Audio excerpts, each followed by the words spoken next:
пожалуйста. Кто приезжал к вам? Министр образования. Шарков. Его ж посадили. Нет, он в Анапе сейчас. Нет, это Шарков.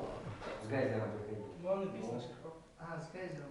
Да, Нет, Шарков. министр с Москвы, помните, играли? Министр с Москвы приезжал и что сказал? Пришел марш «Привет музыкантам», говорит, кто его написал там, а это ж он написался...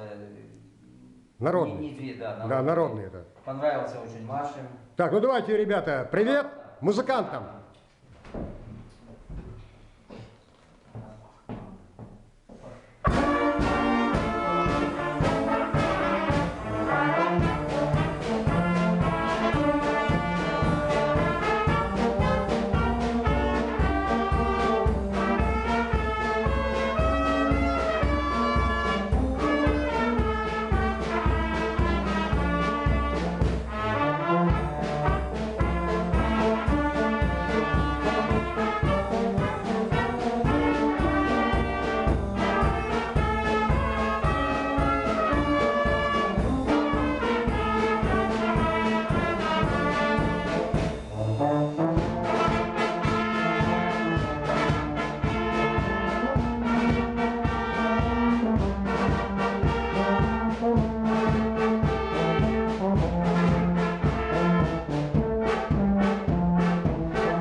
Молодцы!